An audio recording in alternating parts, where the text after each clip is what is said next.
हमारे वरिष्ठ साथी विश्वेंद्र सिंह जी, आपके लोकप्रिय विधायक वाजिद अली जी, सचिव प्रभारी AICC की अमृता धवन जी,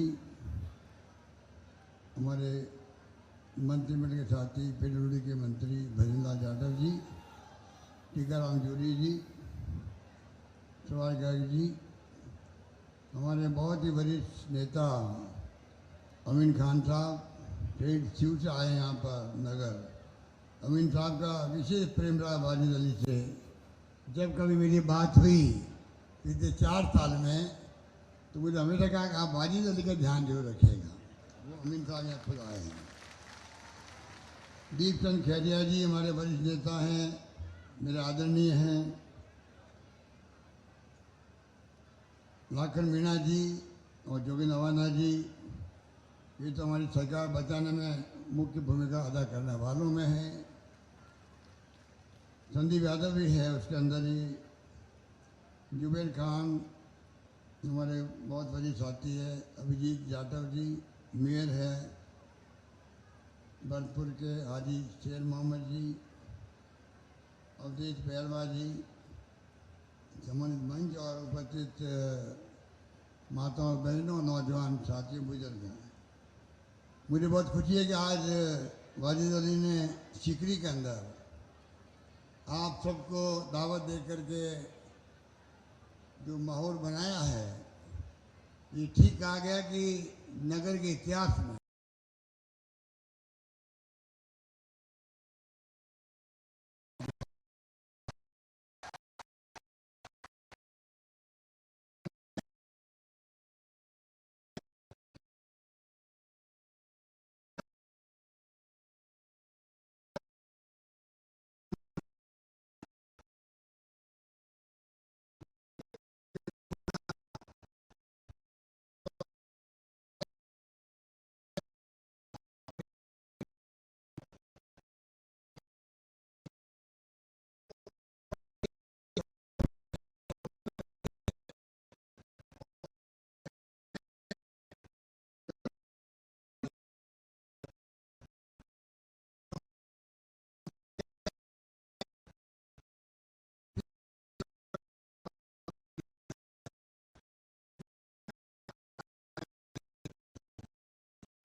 बूंदी का आदमी सोच रहा है, करौली का आदमी सोच रहा है, या वो डूंगरपुर बांसवाड़ा का आदमी सोच रहा है, वही सोच रहा है जो नगर वाले लोग सोच रहे हैं। जहाँ मैं जा रहा हूँ यही माहौल मुझे मिल रहा है। और मैं कहना चाहूँगा इस माहौल को, आपसे मेरी विनम्र प्रार्थना है, इस माहौल को चुनाव तक आपको बनाए रखना है। अगर आप चाहते हो सरकार रिपीट हो तो नारे से नहीं होगी, तब होगी तब ये जो उपलब्धि है सरकार की महिलाओं के लिए, बुजुर्गों के लिए, युवाओं के लिए, आम जनता के लिए, पिछड़ों के लिए, माइनॉरिटी के लिए, जो कुछ सरकार ने किया,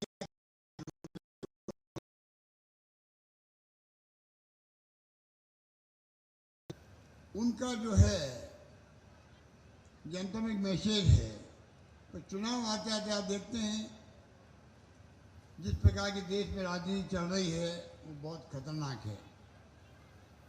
जब आप जाति की बात करने लग जाते हो, धर्म की बात करने लग जाते हो, तो लोग इनोसेंटली डाइवर्ट हो जाते हैं। इनोसेंटली समझ नहीं पाते हैं कि इसका कितना बड़ा नुकसान होगा देश को, समाज को। ये चिंता का विषय सबको होना चाहिए, चाहे कोई कौम का, कोई धर्म का आदमी है देश के अंदर, कोई जाति का है, कोई भाषा बोलने वाला है, उस सबको एहसास होना चाहिए कि देश किस दिशा में जाना है, किस दिशा में ले जाना है, किस दिशा में जा रहा है।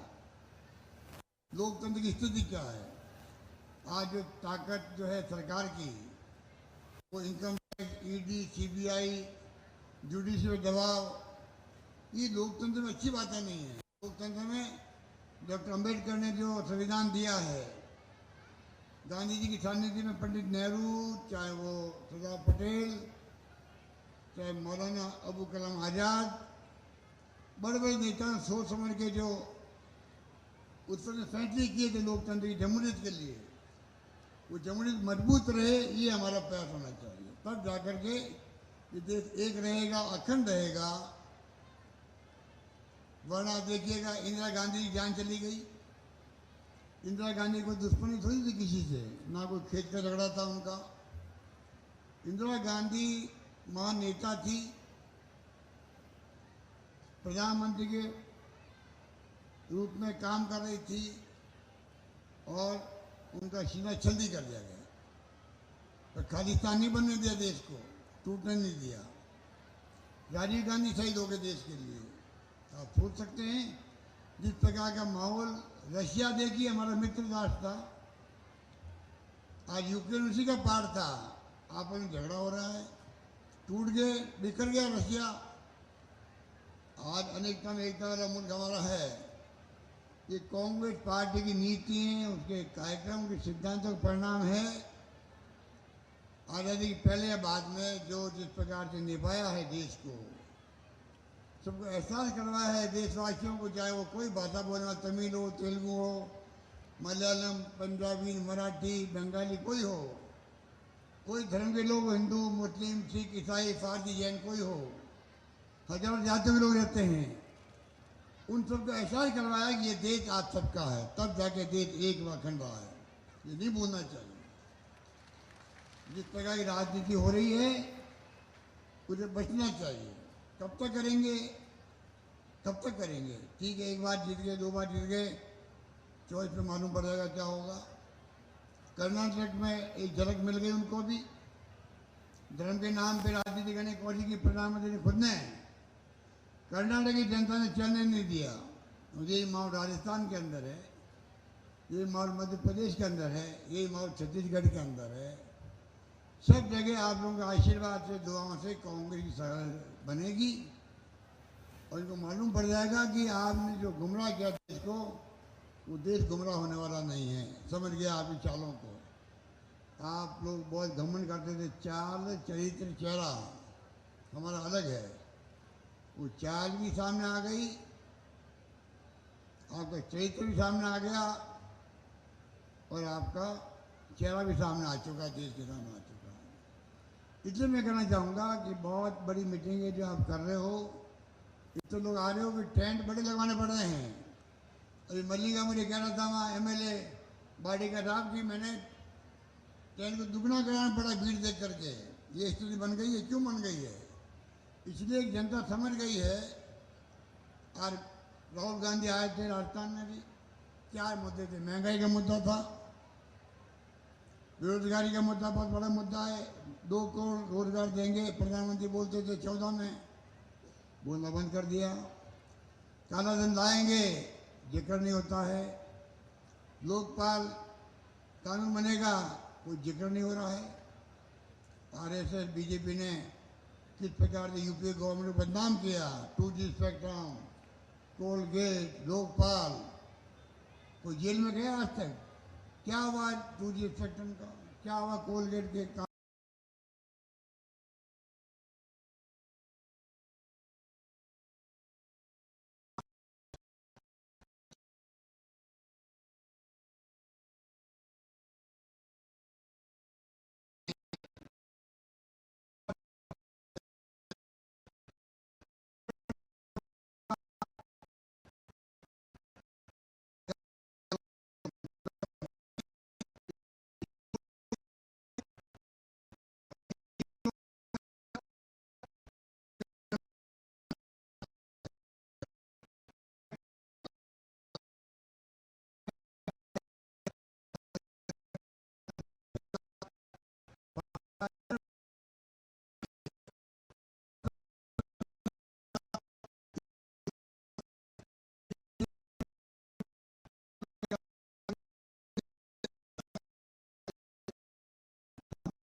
घोषणा करता हूँ, तमाम जो इसने लिस्ट बताई है तमाम स्कूलों को क्रमबद्ध कर दिया जाएगा, कोई दिक्कत नहीं।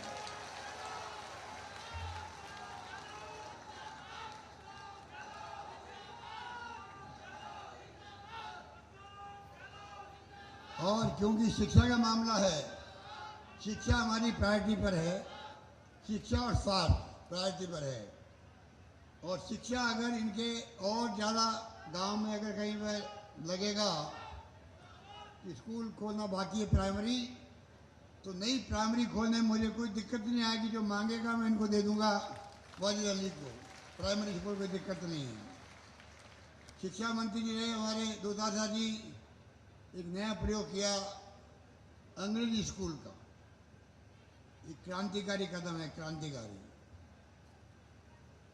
गांव में अंग्रेजी पढ़ना, बचपन में हम खिलाफ थे अंग्रेजी के, मैं भी खिलाफ था अंग्रेजी के। जब हम पढ़ते थे तो मैं ये बात हर जगह कहता हूँ समझाने के लिए, दक्षिण के राज्यों में हिंदी के खिलाफ वो लोग आंदोलन करते रहते थे। उत्तर के राज्यों में राजस्थान, मध्य प्रदेश, छत्तीसगढ़, बनाने था मध्य प्रदेश था उस वक्त, तो यूपी, बिहार, दिल्ली, सब जगह अंग्रेजी का विरोध करते थे। तो हम पढ़ते थे, हमने कहा ये क्या काम आएगी अंग्रेजी हमारे। आज मैं खुद उसके पक्ष में हूँ। मोबाइल फ़ोन, इंटरनेट सेवाएं आ गई, कंप्यूटर आ गए, सरकारें चल रही है, आईटी बेस्ड चल रही है, कंप्यूटर चल रही है, पूरी क्रांति हो गई है। राजीव गांधी का सपना था ये 21वीं सेंचुरी का, पूरा हो गया। आप बोलिए, बताइए। आज मुझे खुशी इस बात की है, गांव वालों ने गोविंद दोतासा के वक्त में शिक्षा मंत्री के रूप में जब थे, ये इंग्लिश स्कूलें शुरू करी। हो सकता है उनको पसंद नहीं आती है क्या लेके आ गए ये, पर मुझे खुशी है हमारा प्रदेश के वासी गांव वाले वो सरकार की भावना समझ गए।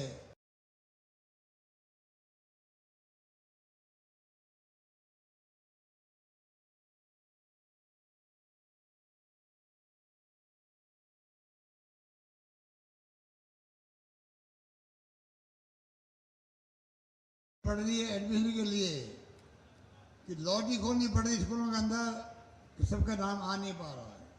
और मैं विश्वास दिलाता हूँ मौके पर मैं चाहूँगा लॉटरी खोलने की नौबत नहीं आए, तब तक मैं स्कूल खोलता रहूँगा, खोलता रहूँगा, खोलता रहूँगा। ये क्रांति है। मैं जाता हूँ ये महंगे राज शिविरों में, 8-10 लड़के खड़े होते हैं, लड़के खड़े बच्चे इंग्लिश में मुझसे बात करते हैं। मैं कहता हूँ भाई मेरे को पूरी इंग्लिश नहीं है, टूटी फूटी आती है मुझे सिखा दी, और तुम अच्छी इंग्लिश बोल रहे हो, मैं आपको बधाई देता हूँ, तुम्हारा फ्यूचर में ब्राइट है। आज 5, 7, 10 साल बाद देखेंगे आप, हमारे बच्चे जो है बम्बई, दिल्ली, लंदन, अमेरिका कहीं जाएंगे तो कॉन्फिडेंस से जाएंगे वो लोग, क्योंकि इंग्लिश फराटे वाली बोलने लग जाएंगे, जिसकी जरूरत है दुनिया के मुल्कों में।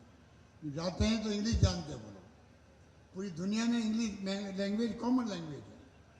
और मैं 500 बच्चों को भेज रहा हूँ विदेश में, शायद आपको मालूम होगा क्यों भेज रहा हूँ। डॉक्टर अम्बेडकर गए थे, उनको किसने भेजा? जब वो छात्र थे, नौजवान थे, दलित वर्ग के थे, छुआछूत होती थी स्कूल के अंदर, बड़ौदा के महाराजा गायकवाड़ ने भेजा उनको लंदन पढ़ने के लिए। और बताइए, डॉक्टर भीमराव अम्बेडकर का नाम संविधान निर्माता के रूप में इतिहास में दर्ज हो गया।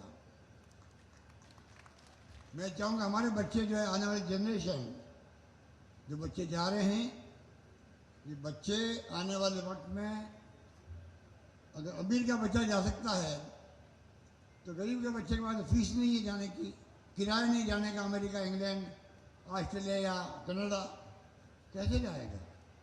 सरकार चाहती है कि जो राहुल गांधी ने कहा था, अमीर और गरीब के लिए खाई नहीं बढ़नी चाहिए, उसी रूप में हम चाहते हैं कि गरीब का बच्चा भी, अरे भाई साहब, गरीब के बच्चे भी, उनको ये महसूस नहीं हो क्योंकि मेरा परिवार, मेरे पिताजी के पास पैसा नहीं है, इसलिए मैं कोचिंग नहीं कर पा रहा हूँ, मैं विदेश नहीं जा पा रहा हूँ। 30,000 बच्चों को हम कोचिंग करवा रहे हैं सरकार की तरफ से, गरीब बच्चों को 30,000 बच्चों को कोचिंग का 1 लाख फीस लगती है। 50,000 फीस लगती है, हम करवा रहे हैं। वो स्कीम हमारी बनी हुई है। 500 बच्चे जाते हैं विदेश में, 2-3 कैटेगरी बना दी है। जिनके पास पैसा बिल्कुल नहीं है, सरकार फीस देगी, रहने का इंतजाम करेगी, अमेरिका में, इंग्लैंड में किराया देगी आने जाने का, ये व्यवस्था करेगी, जिससे वो बन के आएंगे, वहाँ साइंटिस्ट बन के आएंगे, कोई टेक्नोक्रेट बनेगा, कोई आईटी एक्सपर्ट बनेगा। और राजस्थान का एक छात्र बड़ा होकर के हो सकता है कि अंबेडकर की तरह कहीं न कहीं किसी के रूप में, चाहे साइंटिस्ट के रूप में हो, चाहे वो प्रोफेसर के रूप में कोई हो, राजस्थान का नाम पूरे देश में रोशन करेगा। ये भावना हम सब राजस्थानियों में होनी चाहिए। इस रूप में हमने कई स्कीमें शुरू करी है। वक्त नहीं कि मैं से बातें भी आपसे करूं। आप लोग पढ़ते होंगे, लिखते होंगे, देखते होंगे, बोलते होंगे। जब टीवी में या अखबार में आती खबरें इतनी सारी, तो इस मौके पर कहना चाहूँगा, 25 लाख का बीमा कभी किसी को सपना आया भी था राजस्थान में, देश में, कि सरकार 25 लाख का इलाज फ्री करवाएगी, ऑपरेशन फ्री, किडनी ट्रांसप्लांट हो या हार्ट ट्रांसप्लांट हो वो free, test free, CT scan, MRI, dialysis free, दवाएं फ्री, पूरा इलाज फ्री। आप बताइए कितने लोग मुझे मिले बेनिफिशरी कैंप के अंदर, इतने खुश थे, कोई कल्पना नहीं कर सकता। एक नया पैसा नहीं लगे। मैंने मेरा कोविड के बाद में मेरे भी स्टेंट लग गया हार्ट के अंदर। मेरे पास भी कार्ड था जो मैंने आरजीएसएस को दिया है, सरकारी कर्मचारियों को दिया कार्ड मैंने आरजीएसएस का। मेरे पास सीजीएसएस का कार्ड है दिल्ली का, मैं मेंबर पार्लियामेंट था तब का, वो मेरे काम आया। 1 रुपया मेरा भी नहीं लगा। एसएमएस में करवाया मैंने इलाज, एसएमएस में करवाया मैंने, तो बम्बई या बाहर नहीं गया, विदेश के अंदर यही करवाया मैंने। और सब इलाज फ्री हो रहे राजस्थान भर के लोगों के।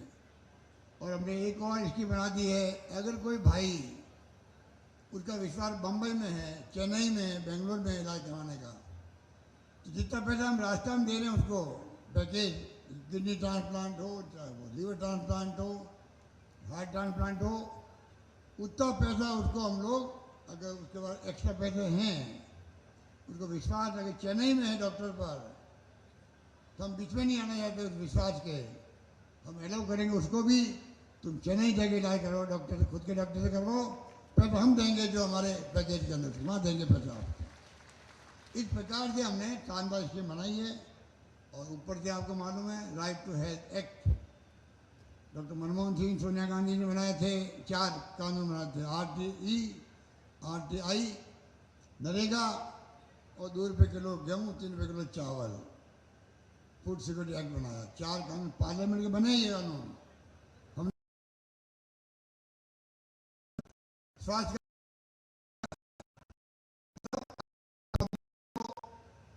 अधिकार मिल गया है। कानून के अंतर्गत आपका सरकार का दायित्व है वो आपका इलाज करवाओ। एक कानून बन गया राजस्थान के अंदर, एकमात्र राजस्थान है देश के अंदर जिसमें कानून बना है। हमने मांग करी प्रधानमंत्री जी से, आप ये कानून बनाओ दिल्ली के अंदर पूरे पब्लिक के लिए, नंबर 1। नंबर 2, हम 1 लाख बुजुर्गों को पेंशन दे रहे हैं हम लोग, महिलाओं को, बूढ़े लोगों को, साथ में विधवाओं को, निसर्जनों को 500, 750, 1000, 1500 दे रहे हैं, अलग अलग एज वाइज दे रहे थे। अब मैंने कर दिया कम से कम सबको 1000 रुपये पेंशन तो मिलेगी ही मिलेगी, 1000 पेंशन। और आगे जो है, अभी अध्यक्ष जी कह थे आपको, आगे प्रति वर्ष 15% अपना बढ़ेगी, उस व्यक्ति की पेंशन अपना बढ़ती जाएगी आगे। ये व्यवस्था भी कर दी हम लोगों ने। इस प्रकार के कई स्कीमें हैं, छोटी बड़ी, छात्रों के लिए भी हैं, स्कॉलरशिप भी हैं।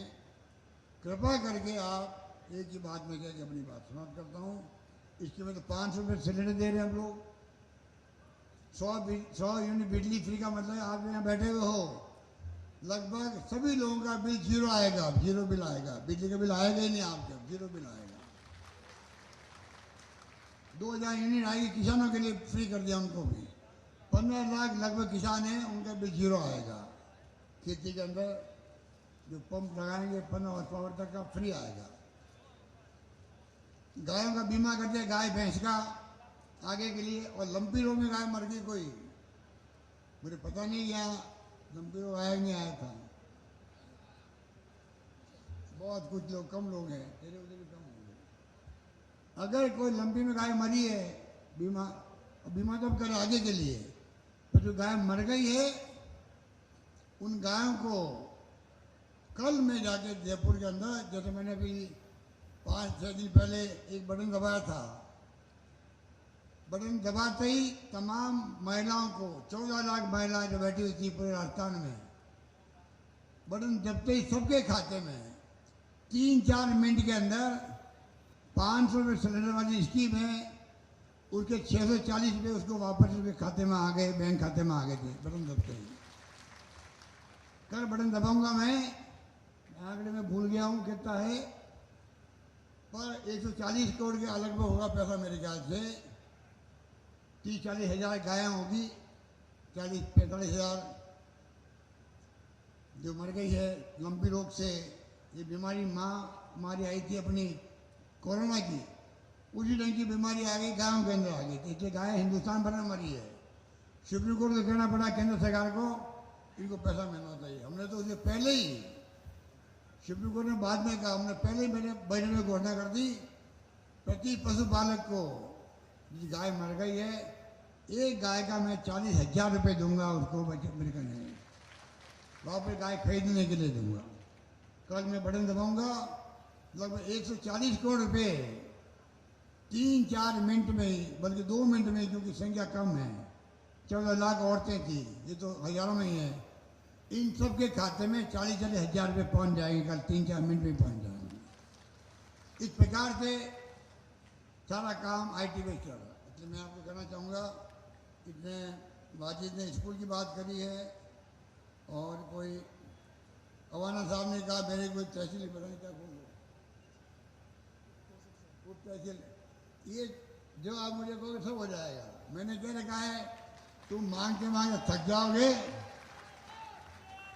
तुम मांगते मांगते थक जाओगे, मैं देते देते नहीं थकूंगा। आप मांगते रहो मुझसे, आप मांगते रहो, मैं उसको पूरा करता रहूँगा। अगर बच भी गया तो जो माहौल मुझे लग रहा है सरकार आप रिपीट करोगे तो तब कर देंगे, चिंता क्यों करते हो। तो विश्वास होना चाहिए हमें, तो विश्वास होना चाहिए। यही बात करता मैं आप सबको बहुत बहुत मुबारकबाद देता हूँ। बहुत बहुत धन्यवाद। जय हिंद। धन्यवाद।